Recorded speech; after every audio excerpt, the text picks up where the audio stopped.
কেমন আছো সবাই? আশা করি সবাই খুব ভালো আছো, সুস্থ আছো। আমিও মোটামুটি ভালোই আছি। তো আজকে হচ্ছে সূর্য পূজা। তো দুপুরবেলা এখন একটা মতন বাজছে।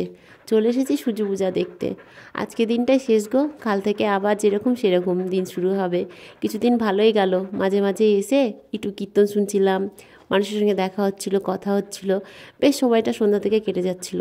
সারাদিন তো বাড়িতে কাজকর্ম, রান্না বান্না এই নিয়ে দিন কাটছিল। আর রাতের বেলাতে এসে এখানে বসে কীর্তন শুনতে শুনতে দিন কেটে যাচ্ছিল। আসলে কি বলতো, সারাদিনটা কেটে যায় ঠিকই, কিন্তু শুনতে থেকে না আর কাটতে চায় না। তো এই দুদিন বেশ ভালোই কাটছিল। কিন্তু কি করব বলো, কোনো কিছুই চিরস্থায়ী নয়। সব কিছুই একদিন না একদিন শেষ হয়ে যায়। আবার একটা বছরের অপেক্ষা, তারপরে আবার এক বছর পর আবার 7টা দিনের আনন্দ। তো এই করে আমাদের দিন যায়। তো আজকে সূর্য পূজা, আবার সোমবার সকালবেলায় ঘুম থেকে উঠে সারা সংসারে কাজ কাম সেরে দুপুরবেলায় শুধু রান্না করেছি আলু সিদ্ধ, ডাল সিদ্ধ, ভাত। আমার জন্য করিনি, কারণ আমি তো আজকে খাবো না, নিরামিষ খাবো। তো সেই কারণে ভাবলাম যে দুটো আলু সিদ্ধ, ডাল সিদ্ধ, ভাত করে আমার ছেলেকে খাওয়াই। আর আমার ছেলেকে কয়দিন ধরে সন্ধ্যের সময় এখান থেকে খাইয়ে নিয়ে যাচ্ছি, তো ওর বাড়ি গিয়ে মাথা খারাপ হয়ে যাচ্ছে। মা আমি বাড়িতে ভাত খাবো। এবার তোমরাই বলো, পেট ভর্তি ভাত খেয়ে গিয়ে আবার যদি বাড়িতে ভাত খাওয়াই, তাহলে শরীরটা খারাপ করবে না এই গরমে, বলো তো? সেই কারণে না ওকে আর বাড়ি থেকে ভাত খাওয়ায় না দেখে ও বাড়ি থেকে কান্নাকাটি করে। কিন্তু আজকে ওকে রান্না করে ওই কারণে খাইয়ে নিয়ে এসেছি, যাতে বাড়িতে গিয়ে বলতে না পারে যে মামাকে আবার খাইয়ে দাও। ওর একটা অভ্যাস আছে, মানে যতই বাইরে যাই খাক না কেন, বাড়িতে গিয়ে এক গাছ ভাত না খেলে না ওর ঘুম আসে না। শুধু ঝামেলা করবে, বলবে মা খাইয়ে দাও, খাইয়ে দাও, মানে ঝামেলা বলতে বলবে খাইয়ে দাও। আর আমি খাওয়াই না এই কারণে যে খেলে যদি শরীরটা খারাপ করে, এই কারণে। সেই কারণে ওকে আজকে বাড়িতে ভাত খাইয়ে নিয়ে এসেছি, যাতে এখানে ওকে খাওয়ালেও চলবে, না খাওয়ালেও চলবে। আর ওটা খেতে চায় না, জানো তো, আমি ওকে জোর করে নিয়ে যাই, বকে ঝুঁকে নিয়ে যাই, এই কারণে আমার সঙ্গে যাই। তো আজকে যখন কীর্তন শুনতে আসি তখন বাজছিল একটার সময় দিদির জন্য বসেছিলাম। দিদি বলেছিল আসবো, তো দিদির আসতে দেরি দেখেও আমি দিদির জন্য বাড়িতে বসেই ছিলাম। তো পাশের বাড়ি বৌদি আবার গেল ডাকতে, চ গিয়ে কীর্তন শুনে আসি। তো বৌদি যেহেতু গেল ডাকতে কষ্ট করে, সেই কারণে বৌদির সঙ্গে চলে এলাম। আর ছেলেকে আর বোনকে বলে এলাম যে দিদি এলে দিদিকে পাঠিয়ে দিবি, মানে ওরা মাসি বোনপো বাড়িতেই ছিল। আমার বোন তো অফিসে যেত, সেই কারণে ও হচ্ছে বাড়িতে ছিল। আর আমি বলেছিলাম যাওয়ার সময় আমার মায়ের বাড়িতে আমার ছেলেকে দিয়ে আসবি, কারণ এই গরমের মধ্যে না ওকে আমি নিয়ে আসিনি। যা গরম পড়েছে বাবা। তারপরে আজকে কীর্তন শুনতে এসেছি কাদের বলো তো? আজকে সেই কীর্তন করছে যারা তৃতীয় লিঙ্গের মানুষ। এর আগের দিন তো লীলা করেছিল, আর আজকে হচ্ছে সূর্য পূজা। আমি জানো তো প্রথম এদের সূর্য পূজা দেখছি এরকম লীলা করে। ছোট থেকে বড় হলাম, কোনোদিন না এরকম সূর্য পূজা দেখিনি যে সেজে গুজে করছে লীলা টাইপের। তো সামনে থেকে দেখবো বলে তাড়াতাড়ি চলে এসেছি, 1টার দিকে এসেছি। দেরি করে এলে না সামনে আর জায়গা পেতাম না, সেই কারণে তাড়াতাড়ি আসা। তো আজকে দুপুরে না আমি খেয়ে আসিনি, ভেবেছিলাম দিদি এলে দিদি আর আমি একসঙ্গে গিয়ে খেয়ে এসে তারপরে দুজন মিলে বসে কীর্তন দেখব। আর এখানে যা ভিড় হয় জানো তো, সামনে জায়গা পাওয়াটা খুবই মুশকিল হয়ে যায়, সেই কারণে তাড়াতাড়ি আসা। এত বড় জায়গাতেও জায়গা পাওয়া যায় না জানো তো। আর বাইরে গিয়ে বসবো সন্ধ্যের সময় হলে নাই তো বাইরে গিয়ে বসা যায়, কিন্তু এখন তো রোদ, সেই কারণে বাইরে গিয়েও বসার উপায় নেই। তবুও এত মানুষ জানো তো, জায়গা না পেলেও সেই রোদে দাঁড়িয়ে দাঁড়িয়ে কিন্তু অনেক মানুষ এইখানে সূর্য পূজা দেখে। তো এদেরকে দেখো, এত গরমে আমরা যে সুস্থভাবে বসে আছি ফ্যানের তলে, তাই আমাদের কত গরম লাগছে, কিন্তু এরা এত সাজুগুজু করার পরেও কত সুন্দর নাচ করছে, অভিনয় করছে বলো তো। সত্যি এদেরকে অসংখ্য ধন্যবাদ দেওয়া উচিত। তো এই যে আমাদের পেছনে আমাদের সব পরিবার বসে আছে, মানে আমার পেছনে আমার সব পরিবার বসে আছে। ওটা বৌদি, এটা দিদি। তো দিদি আর আমি গিয়েছিলাম জানো তো প্রসাদ খেতে। তো গিয়ে দেখি অনেক ভিড়, মানে প্রথম কথা বসে আছে, দ্বিতীয় কথা দাঁড়িয়ে আছে, তৃতীয় কথা রান্না হচ্ছে। মানে রান্না বান্না যা হয়েছিল সব শেষ হয়ে গিয়েছিল আমরা আসতে আসতেই, সেই কারণে রান্নাবান্না হচ্ছে, তারপরে খেতে দেওয়া হবে। তখন আমি আর আমার দিদি বললাম যে এত ভিড়ের মধ্যে এখানে এতক্ষণ দাঁড়িয়ে থাকলে আমরা আর জায়গা পাবো না, তো খাওয়া দাওয়া ছাড়, চল পরে এসে খাওয়া যাবে, আগে গিয়ে কীর্তনটা শুনি। তো খাওয়া দাওয়া ছেড়ে দিয়ে দিদি আর আমি চলে এলাম এখানে কীর্তন শুনতে। তো দেখতেই পাচ্ছ ভিড় কি কম বলো তো, এত গরমে মানুষের ধৈর্যও আছে যে বসে বসে কীর্তন শুনছে। তার মধ্যে আমিও তো একজন আছি, তাই না বলো? তো আজকে যেন তো আমার ইচ্ছে হয়েছিল সূর্য পূজা করার, কারণ আগের বার ভেবেছিলাম এবার আমি সূর্য পূজা করব, কিন্তু মানে কি বলবো কি হয়েছে, সকালবেলাতে ঘুম থেকে উঠেছি, কিন্তু আজকে তো কোনো পুজো পার্বণ নেই। পুজো পার্বণ মাথায় থাকলে দেখবে একটা টেনশন থাকে যে পুজো আছে পুজো আছে। সূর্য পূজা আমি কোনোদিন যেহেতু করিনি, সেই কারণে সকালবেলায় উঠে সূর্য পূজার কথা আমি ভুলে গেছি। দিয়ে না আমি চা আর বিস্কুট খেয়ে নিয়েছি। তারপরে ভাবলাম যে সূর্য পূজা তো না খেয়ে করতে হয়, আর যে কোনো পুজো কিন্তু আমি না খেয়ে করি। আমি জলও খাই না, চাও খাই না। তাই চা যেহেতু খেয়ে ফেলেছি, সেই কারণে ভাবলাম থাক, এবছর আর করবো না, সামনে বছর যদি বেঁচে থাকি তাহলে করব। আর আমাদের এখানে জানো তো অনেক মেয়েরা এই সূর্য পূজা করে। আমি অন্য অন্য জায়গায় কীর্তন শুনতে গিয়েছি, সূর্য পূজাও দেখেছি, কিন্তু এত মেয়ে দেখিনি যারা সূর্য পূজা করে। আমাদের এখানে অনেক করে, অনেক, দেখতেই পাচ্ছ লাইন দিয়ে চলেই যাচ্ছে চলে যাচ্ছে, তবু শেষ হয় না। আসলে এলাকাটা তো অনেক বড়, তাই না? এত বড় এলাকাতে এতগুলো মানুষ হবে, এটা তো কমন ব্যাপার। তো সত্যি খুব ভালো লাগলো দেখে।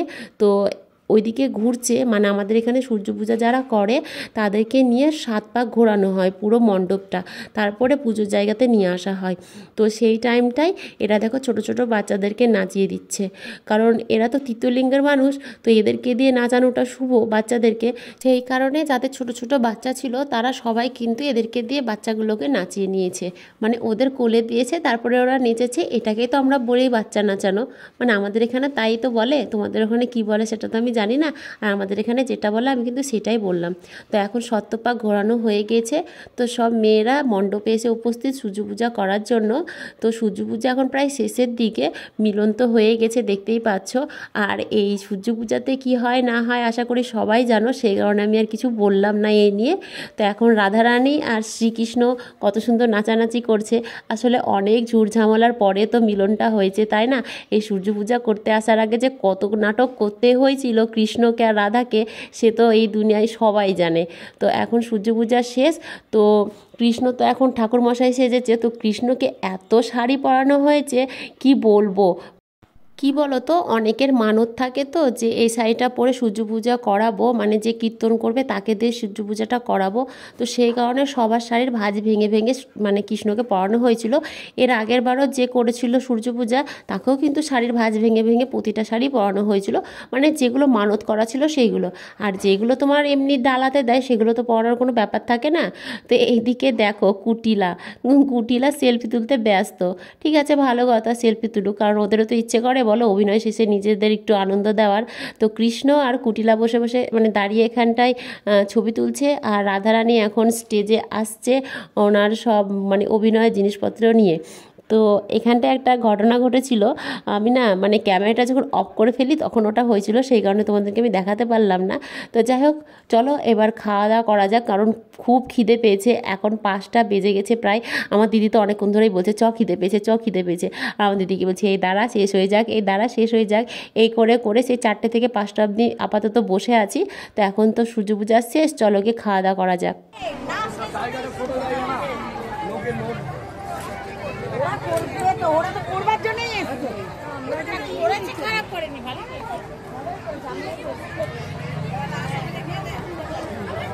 আমাদের হয়ে গেল খাওয়া দাওয়া, ভোজন আরতি হয়ে গেল, শোভন আরতিও হয়ে গেছে, সব আরতি হয়ে গেল। আর সারাদিন উপোস থেকে এতক্ষণে খেলাম 5:30টার সময়। দুপুরবেলায় খাওয়ার টাইম পাইনি, কীর্তন শুনতে চলে এসেছিলাম, গিয়ে এই যে কীর্তন শেষে 5:30টার সময় খেলাম। এখন আমার বোনটাকে খুঁজে বেড়াই, আমার বোনটা কোথায় গিয়েছে। ওই যে আমার দিদি আসছে পেছন পেছন, আমার বোনটা কোথায় গেল? ওই ও দাঁড়া, ওকে খুঁজে বের করি কোথায় হারিয়ে গেছে। এই যে দেখতে পেয়েছি, আমার ছেলেটাও হারিয়ে গেছে।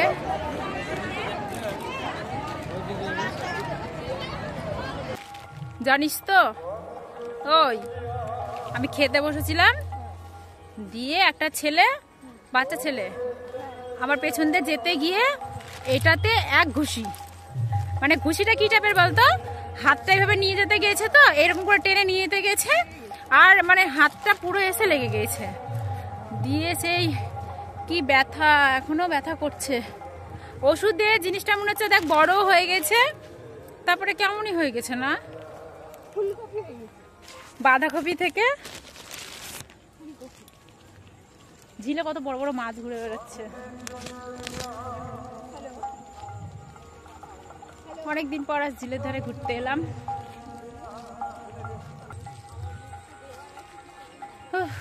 এই শীতের মধ্যে এসেছিলাম, তারপরে আর আসা হয়নি। কীর্তন শুনছিলাম, দিয়ে খুব গরম লেগে গেল। মানে সেই একটার সময় এসেছি, এখন বাজছে 5:45। একটার সময় এসে ওই গরমের মধ্যে অত ভিড়ের মধ্যে বসেছিলাম এতক্ষণ, মানে একটা দুটো তিনটে চারটে পাঁচটা, মানে 4 ঘন্টা বসেছিলাম ওই গরমের মধ্যে, এত মানুষের মধ্যে। তারপর তার মাঝে একবার উঠেছিলাম খেতে যাওয়ার জন্য। বাড়িতে আজকে ইচ্ছাকৃত খাইনি, কারণ দুপুরবেলাতে ভেবেছিলাম এখানে খাবো, মানে দিদি আমরা সবাই মিলে প্ল্যান করেছিলাম যে আজকে দুপুরবেলা এখানে খাবো। তো দিদি আমি গেলাম একবার উঠে, তো এত ভিড়, মানে কি বলবো, ভিড় দেখে পালিয়ে এলাম। দিয়ে না খেয়ে ওই তো বসে বসে কীর্তন শুনলাম। তারপরে 5:30টার সময় গেলাম ওখানে খেতে। না 5:30টায় যাইনি, 5টার দিকে গেছিলাম খেতে। 5:30 বাজলো। তারপর এই যে খেয়ে দিয়ে এদিকে এলাম একটু ঘুরতে, আর ভালো লাগছে না। ব্যানার যখন বেড়ায় এরকম লাগে না ব্যানারটা দেখতে? একদম পুরো মুভির ব্যানারই লাগছে। সবাই ছবি তুলেছে দেখো, এই যে যারা কীর্তন করতে এসেছিল। তো আমিও ছবি তুলেছি, মিথ্যে কথা বলবো না। কৃষ্ণকে বললাম একটু দাঁড়াও, তো কৃষ্ণর সঙ্গে আমি 2টো ছবি তুলেছি। তো সত্যি ওরা খুব সুন্দর অভিনয় করেছে। আমি জীবনে ফার্স্ট এরকম মানে লীলা করে দেখলাম। গানটা বন্ধ কর। আমি যখনই ভিডিও করি তখনই ও গান চালিয়ে দেয়, মানে আমার সঙ্গে খুব শত্রুতালি আছে। আমি যখনই ভিডিও করব তখনই দেখবো গান চালিয়ে দিবে। তো যেটা বলছিলাম আর কি, ওরা মানে সত্যি খুব সুন্দর অভিনয় করেছে। ওরা দেখতেও খুব সুন্দর, নাচও করেছে খুব সুন্দর। আর ওদের সাথে কথাও বলেছি আমি, তো কথা বলে ভালো লাগলো। ছবি তুললাম, আগেও তুলেছি, পরেও তুললাম। তো সূর্য ডুবে গেছে, তাই বোনকে বললাম একটু ঘুরে আসি। তাই যে আমরা এখন এখানে ঘুরতে এসেছি, এখন বাড়ি যাব। ছেলে ফোন করেছিল আমার বাবার ফোন থেকে, বলছে মা খিদে পেয়েছে, বাড়ি আসো। তো আমি বললাম ঠিক আছে আসছি। তো বাবা বললো ঠিক আছে তোকে আসতে হবে না, আমি বাড়িতে কিছু খাইয়ে দিচ্ছি, মানে আমার বাবার বাড়িতে বাবার কাছে আছে। তো বাবা বললাম ঠিক আছে কিছু খাইয়ে দিচ্ছি, দিয়ে তোর কাছে দিয়ে আসছি। তো এখন এখান থেকে আবার মন্দিরে যাব, একটু হেঁটে মন্দিরে গিয়ে একটু বসবো, বসে বাড়ি যাব। তারপরে রাত্রে একবারে আসবো রাস শুনতে। তো চলো এখনকার মতন টাটা সবাইকে।